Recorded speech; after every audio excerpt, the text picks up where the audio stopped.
Pace bene, masih di mea culpa.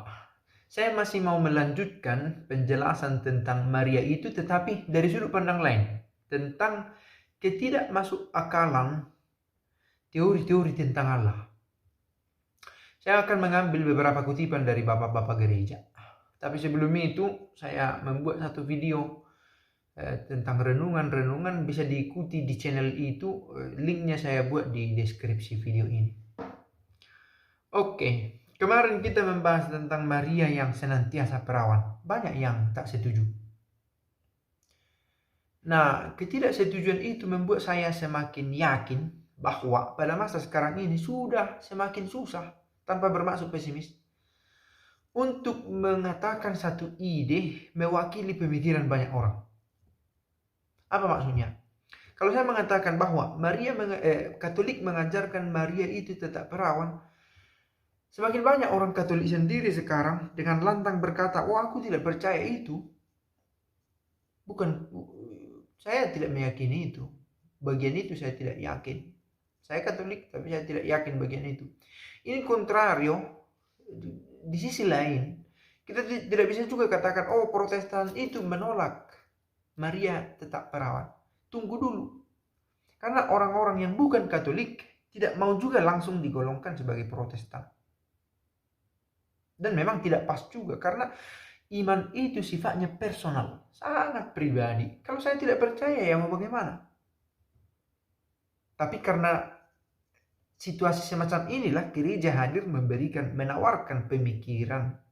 Gereja tidak memaksakan, karena ketika gereja memaksa, gereja menghilangkan satu unsur yang paling manusiawi dari diri manusia, yaitu kehendak, kemampuan untuk menghendaki. Tetapi gereja memiliki tugas untuk meyakinkan. Kan begitu ya?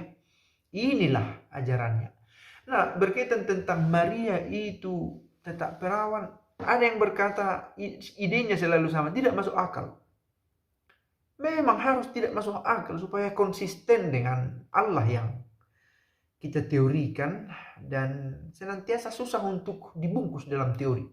Nah, saya awali kutipan ini dari kata-kata Santo Agustinus.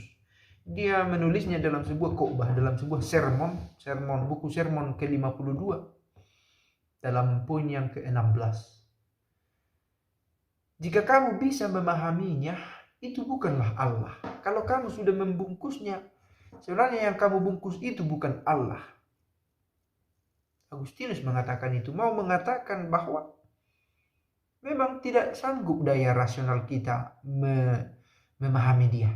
Efek dari ketidaksanggupan manusia memahami Allah ini, maka banyak peristiwa-peristiwa lain yang sebenarnya tak masuk akal tapi kita yakini. Katakanlah soal kebangkitan. Mau apa dengan kebangkitan?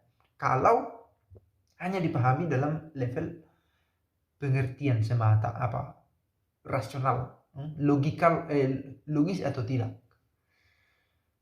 Dan tidak usah jauh-jauh, kebangkitan Yesus. Dan itulah yang ditolak oleh ajaran Islam. Begitulah kita katakan. Karena bisa saja ada orang Muslim yang dalam hatinya, di kedalaman hatinya berkata, "Oh, inilah ajaran sesungguhnya." Tetapi karena aspek-aspek lain harus tetap menjadi Islam, menjadi Muslim, maka tidak sanggup mengatakan itu secara publik. Nah, itu tadi saya katakan, gereja mengajarkan ini. Tapi bisa saja orang Katolik berpikiran lain. Sama halnya juga kalau saya katakan Maria itu tetap perawan, ada saja Protestan yang bukan Katolik mengakui itu. Jadi benar-benar tidak bisa kita generalisasi dalam satu kelompok. Jika kamu bisa memahami itu bukanlah Allah. Itu satu kutipan dari Agustinus. Si comprehendis non est Deus. Itu bukanlah Allah kalau engkau memahaminya. Gregorius dari Nyssa berkata, ia hidup sekitar tahun 335 sampai 395. Allah adalah tak terbatas dan pemahaman manusia tentangnya selalu terbatas. Bagaimana mungkin Maria itu tetap perawan? Sudah melahirkan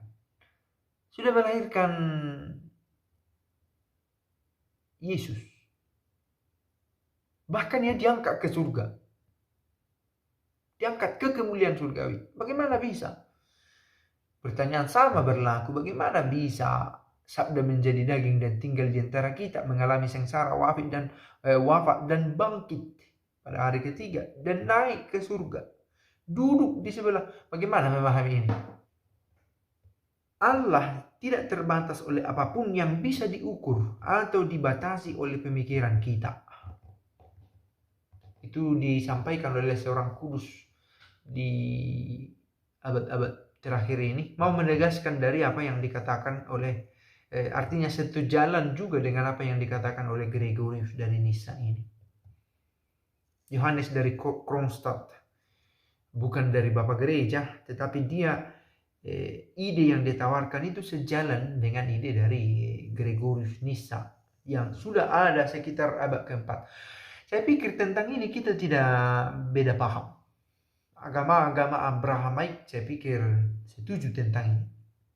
Nah, persoalannya adalah konsekuensi dari persetujuan ini supaya konsisten berimannya begitu. Nah, ada yang berkata gereja Katolik pastornya susah-susah sampai setengah mati membela-bela ajarannya. Ada yang berhenti pada hal-hal yang sejauh itu penting baginya, begitu ya. Yang penting saya bahagia, saya menemukan kenyamanan dalam hidup, saya tidak gampang roboh kalau sedang susah, kalau sedang menderita. Itulah iman. Ada yang berhenti di sana. Nah, gereja yang sudah 2000-an tahun berjalan ini selalu mengembangkan refleksinya juga pada level rasional, rasio pemikiran. Karena itulah banyak ajaran-ajaran dalam gereja yang rasanya makin aneh saja. Padahal itu semacam konsekuensi logis dari ketidakmasukakalan. Sekarang banyak sekali tanda petik kita pakai. Ketidakmasukakalan teori tentang Allah. Konsekuensinya banyak kalau dikaitkan. Kalau misal mau kita bawa ke level yang lebih dalam tentang malaikat yang naik turun. Siapa malaikat? Bagaimana membela ini? Kan begitu ya. Bagaimana mempertahankan ini? Malaikat harus dibela. Lalu nanti ada orang yang cenderung simplistis. Oh, sejauh iman itu kan, sejauh saya mengasihi orang, ngapain dibahas-bahas ini? Kan begitu. Padahal itu tertulis dalam buku yang kita sebut sebagai kitab suci. Kita akui itu sebagai kitab suci. Nah, semakin banyak dipelajari, mungkin semakin banyak teori-teori yang dibangun, dan itu semua terkait satu dengan yang lain. Dan konsistensi dalam menegaskan keallahan itu harus tetap dijaga. Termasuk misalnya dengan malaikat ini, apa perannya di hadapan Allah? Siapa mereka? Siapa pencipta malaikat? Nah, hal-hal semacam ini semakin dipikirkan, semakin harus dibangun keyakinan-keyakinan yang sejalan dengan keallahan yang kita akui.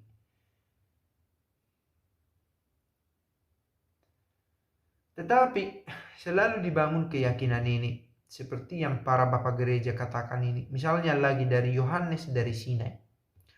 Allah itu bukan sesuatu yang dapat dipahami oleh akal manusia.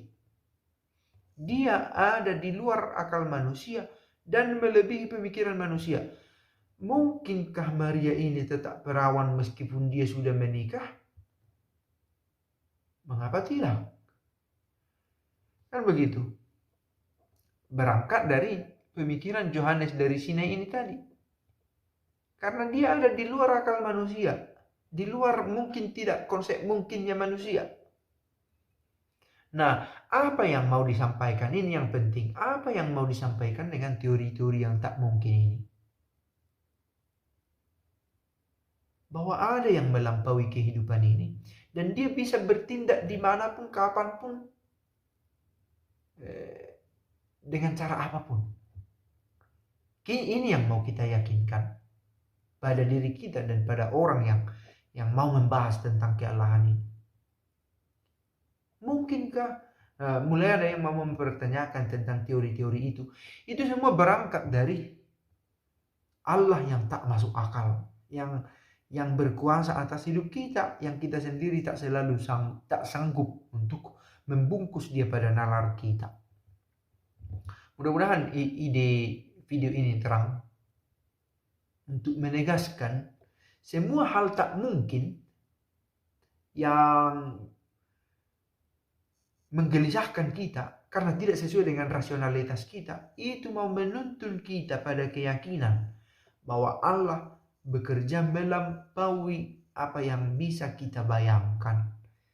Dia melampaui hukum-hukum alam ini. Ia melampaui daya pikir kita sendiri. Akhirnya semua ilmu hal-hal semacam ini membawa kita pada pengalaman mistik bersama dengan Allah.